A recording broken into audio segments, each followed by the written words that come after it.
Deccan voice, सुनो सच की आवाज। सोचिए, दुनिया में हर जगह दिन में 5 बार एक आवाज गूंजती है जो सब मुसलमानों को एक ही मरकज की तरफ बुला। ये अजान है। लेकिन क्या कभी सोचा है कि ये पुकार जो आज हमारी शनाख्त का इतना बड़ा हिस्सा है, इसकी शुरुआत कैसे हुई? ये कोई आम कहानी नहीं है। इसकी शुरुआत हुई एक बहुत ही, आप कह सकते हैं, प्रैक्टिकल मसले से। और उसका हल वो आया आसमान से, एक सच्चे ख्वाब की शक्ल में। तो चलें आज अजान की इसी दिलचस्प कहानी को जानते हैं।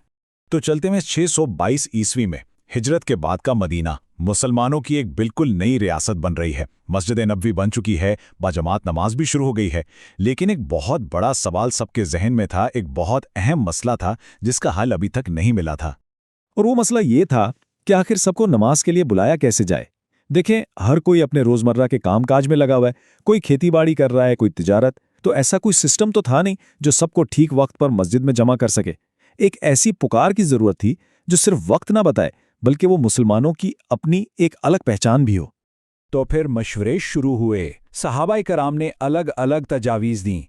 एक मशवरा आया कि ईसाइयों की तरह घंटी बजा लेते हैं। दूसरा मशवरा आया कि यहूदियों की तरह सींग का इस्तेमाल किया जाए। यहाँ तक कि आग जलाने की तजवीज़ भी सामने आई, जैसा कि मजूसी किया करते थे। लेकिन आप सल्लल्लाहु अलैहि वसल्लम ने इन सब तजावीज़ को रद्द कर दिया। क्यों? क्योंकि आप सल्लल्लाहु अलैहि वसल्लम चाहते थे कि मुसलमानों की इबादत की पुकार किसी और की नकल ना हो, बल्कि उसकी अपनी एक मुनफरिद, एक अलग पहचान हो। तो अब जब सारे इंसानी मशवरे, सारी सोच विचार एक जगह आकर रुक गई, तो हल आया वहां से जहां से किसी ने सोचा भी नहीं था। हल आया गैब से। अल्लाह ताला ने उस मसले का जवाब अपने एक बंदे को दिखाए गए एक ख्वाब के जरिए भेजा। हुआ ये कि एक रात एक सहाबी थे, हज़रत अब्दुल्ला इब्न ज़ैद रज़ी अल्लाह अन्हु। उन्होंने एक ख्वाब देखा। ख्वाब में क्या देखते हैं कि एक शख्स है जिसने सब्ज रंग का लिबास पहना हुआ है और उसके हाथ में एक नाकूस यानी एक घंटी है। हज़रत अब्दुल्ला ने सोचा कि ये घंटी नमाज के लिए बुलाने के काम आएगी, तो उन्होंने उस शख्स से पूछा कि क्या वो ये घंटी बेचेंगे। तो इस अजनबी शख्स ने पूछा, भाई इस घंटी का क्या करोगे? हज़रत अब्दुल्ला ने जवाब दिया कि इससे लोगों को नमाज के लिए बुलाएंगे।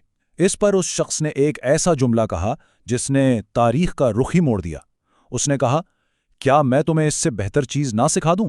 और बस यही वो लम्हा था जहां अजान के वो अल्फाज पहली बार जाहिर होने वाले थे। इसके बाद इस सब्ज लिबास वाले शख्स ने काबा की तरफ अपना रुख किया और फिर उसने बुलंद आवाज में वो अल्फाज कहे जो आज 1500 साल गुजरने के बाद भी दुनिया के कोने कोने में गूंज रहे हैं। अल्लाहु अकबर, अल्लाहु अकबर से शुरू करके उसने ख्वाब में ही हज़रत अब्दुल्ला इब्न ज़ैद को पूरी की पूरी अजान सिखा दी। सुबह होते ही हज़रत अब्दुल्ला इब्न ज़ैद सीधे नबी करीम सल्लल्लाहु अलैहि वसल्लम की खिदमत में हाजिर हुए और अपना सारा ख्वाब सुनाया। आप सल्लल्लाहु अलैहि वसल्लम ने ख्वाब सुनते ही फरमाया, ये अल्लाह की तरफ से सच्चा ख्वाब है। और फिर देखें, इस ख्वाब के सच्चे होने की एक और निशानी सामने आई। हज़रत उमर रज़ी अल्लाह अन्हु भी वहां तशरीफ़ लाए और उन्होंने बताया कि उन्हें भी रात को बिल्कुल यही ख्वाब आया है। वही कलमात उन्होंने भी सुने हैं। सुभान अल्लाह। तो अब अल्फाज भी मिल गए और अल्लाह की तरफ से उनकी तस्दीक भी हो गई। अब वक्त था कि इस खुदाई पैगाम को, इस पुकार को दुनिया तक पहुंचाया जाए। यानी इस्लाम की पहली अजान का वो तारीखी लम्हा अब बिल्कुल करीब था। फिर नबी करीम सल्लल्लाहु अलैहि वसल्लम ने हज़रत अब्दुल्ला से कहा कि ये कलिमात तुम बिलाल इब्न रब्बाह को सिखा दो। और वजह क्या बताई? फरमाया, इसकी आवाज़ तुमसे ज़्यादा बुलंद और खूबसूरत है। अब ज़रा सोचिए, ये इंतखाब अपने आप में कितना बड़ा पैगाम था। हज़रत बिलाल जो हबशा के रहने वाले थे, एक साबे गुलाम, उन्हें इस्लाम का सबसे पहला मुअज्जिन यानी आज़ान देने वाला बनने का एजाज़ मिल रहा था। और फिर वो लम्हा आ ही गया जिसका सबको इंतजार था। हज़रत बिलाल मदीना में एक ऊंची जगह पर खड़े हुए और अपनी पुरसोज गूंजदार आवाज में तारीख की पहली अजान दी।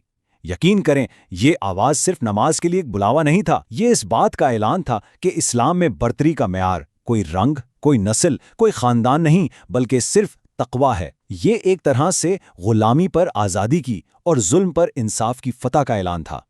तो ये तो थी अजान की कहानी। जितनी ज़बरदस्त ये कहानी है ना, इससे कहीं ज़्यादा गहरे इसके अल्फाज के मायने हैं। ये सिर्फ कुछ जुमले नहीं है, ये एक मुकम्मल दावत है, एक पूरा फ़लसफ़ा है इसमें। आज़ान शुरू होती है अल्लाहु अकबर से, अल्लाह सबसे बड़ा है। ये एक याद दहानी है कि भाई जो भी कर रहे हो, जहां भी मसरूफ हो, सब छोड़ दो। کیونکہ جس ہستی کی طرف سے بلاوا آیا ہے وہ تمہارے ہر کام سے، ہر چیز سے بڑی ہے۔ یہ ہمیں اپنی زندگی کی پرائیورٹی سیٹ کرنے کا کہتی ہے۔ اور پھر سیدھا سیدھا بلاوا آتا ہے، حی علی الصلاح، یعنی آؤ نماز کی طرف، اور پھر فوراً ہی اس بلاوے کا مقصد بھی بتا دیا جاتا ہے، حی علی الفلاح، آؤ کامیابی کی طرف۔ یعنی پیغام بالکل واضح ہے کہ اصل کامیابی، دنیا اور آخرت کی بھلائی اسی نماز میں ہے۔ یہ دونوں جملے ایک دوسرے سے جڑے ہوئے ہیں۔ اچھا، تو ہم نے یہ تاریخ بھی جان لی، اس کا مطلب بھی سمجھ لیا۔ اب سوال یہ ہے کہ آج ہمارے لیے اس پکار کو سننے اور اس کا جواب دینے کا کیا مطلب ہے؟ دیکھیں، اذان صرف ایک بلاوا نہیں ہے۔ احادیث سے ہمیں پتہ چلتا ہے کہ اس کے ساتھ بہت بڑی بڑی روحانی برکتیں جڑی ہوئی ہیں۔ ان میں سے 3 خاص طور پر قابل ذکر ہیں۔ پہلی تو یہ ہے کہ قیامت کے دن مؤذن کو سب سے اونچا مقام ملے گا۔ دوسری ہے کہ جہاں اذان کی آواز جاتی ہے وہاں سے شیطان بھاگ کھڑا ہوتا ہے۔ اور تیسری، جو شاید ہم سب کے لیے سب سے اہم ہے، کہ جو شخص اذان سنے اس کا جواب دے اور اس کے بعد کی دعا پڑھے، اس کے لیے آپ صلی اللہ علیہ وسلم کی شفاعت لازم ہو جاتی ہے۔ اور اذان کی طاقت کا سب سے بڑا، سب سے تاریخی منظر کب دیکھنے میں آیا؟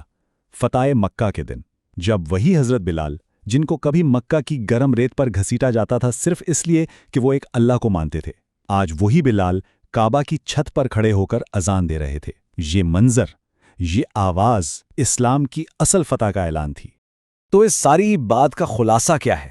یہی کہ اذان صرف ایک بیک گراؤنڈ میوزک نہیں ہے، یہ ایک پکار ہے، ایک دعوت ہے جس کا جواب دینا ضروری ہے۔ یہ ہمیں ہر روز 5 بار یاد دلاتی ہے کہ اپنی بھاگ دوڑ کو روکو اور اس ذات کی طرف پلٹ آؤ جو اصل کامیابی دینے والا ہے۔ تو آخر میں سوال صرف اتنا ہے کہ جب یہ آواز ہمارے کانوں میں پڑتی ہے تو کیا ہم اسے صرف سن کر انسنا کر دیتے ہیں، یا اس پر لبیک کہہ کر اس کا عملی جواب بھی دیتے ہیں؟ کیونکہ سچ تو یہ ہے کہ اسی پکار کو قبول کرنے میں ہی ہماری دنیا اور آخرت دونوں کی کامیابی کا راز چھپا ہے۔ اگر آپ کو ویڈیو اچھا لگا تو ویڈیو کو لائک اینڈ سبسکرائب کریں، اور نیکسٹ آپ کون سا ویڈیو دیکھنا چاہتے ہیں کامنٹ کر کے بتائیں۔ اور ہاں، ڈیکن وائس نیوز کے چینل کو سبسکرائب کرنا نہ بھولیں اور لیٹسٹ اپڈیٹ سے اپڈیٹ رہیں۔